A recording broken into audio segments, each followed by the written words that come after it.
Hello 127th Wing, I'm General Mammen and welcome to the May Drill. Today we're filming from the Base Exchange lobby. Recent policy changes have now opened the doors to allow all DoD civilians access to the BX facility. Now this just doesn't affect our civilians in the 127th Wing, it affects all Team Selfridge civilians. So please, when you have an opportunity, take advantage of your Base Exchange. A top priority for this drill is something that we need your help on.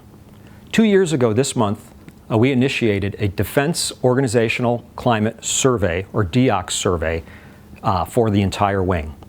We left that survey open for about 4 months and we got 516 responses from members of the wing, which was great. Now that report resulted in 162 pages of a gold mine of information.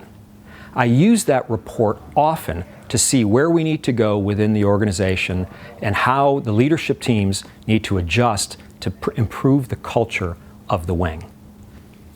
One of the products of the survey was the word grid of what the culture currently is in the 127th Wing. And if you recall, I showed that to everybody during our Resiliency Day back in 2019. That same day, I asked all of you to give me one word of what you would like the culture of the 127th Wing to be. That product was just one facet that we used from the survey to improve the culture of the 127th Wing and to truly make us a workplace of choice. This is not only a priority for the 127th Wing, but it is also a priority for the entire Department of Defense. They're going to be using this data as well to take an overall enterprise look at the climate of the DoD. Now for a quick COVID update. The wing is still in Health Protection Condition Charlie. Now the state of Michigan suffered a spike in COVID positives over the last month, but the numbers are all now trending in the right direction. That's both not only in the state of Michigan, but in our community as well.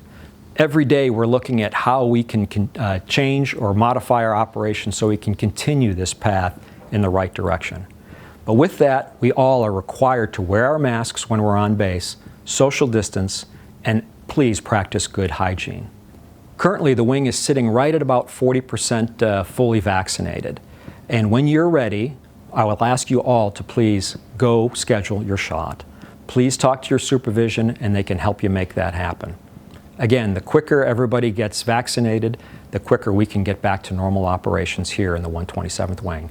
And I appreciate it when you're ready to go get it done. Now, a quick focus on readiness.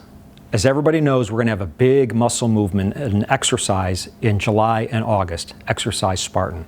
Please keep that in mind this drill weekend as well, because there's a lot of work between now and heading up to Alpena for our major exercise. And now I'd like to hand it off to Chief Yelencich, who's going to talk to you about the 101 critical days of summer. Thank you, General. 127th, I'd like to talk to you about the 101 critical days of summer and add to your annual safety brief. With the easing of state and DoD guidance, we're going to see a lot more people out enjoying the warm weather this year. After all the restrictions that have kept us home, we may be tempted to stay out a little later or push those limits a little longer. Resist the temptation to try and make up for lost time that we've lost due to COVID social distancing measures. Apply critical thinking and practice moderation. I believe we all experience some degree of COVID fatigue, and this fatigue can result in the reduced or reluctant compliance of current and existing COVID protocol, negatively affecting our readiness and our resiliency. May is also Mental Health Awareness Month, and if you, a loved one, or a fellow airman are struggling, please reach out to a support agency, a first sergeant, a DPH, or Military One Source. Stay safe, and back to you, General. Thanks, Chief. It's a wing leadership priority that we have max participation in the survey this weekend. So I ask you to have your voice be heard and take the survey. It is our goal that we are the best led, most efficient and effective and adaptable organization in the United States Air Force. Thank you for your leadership and thank you for your professionalism.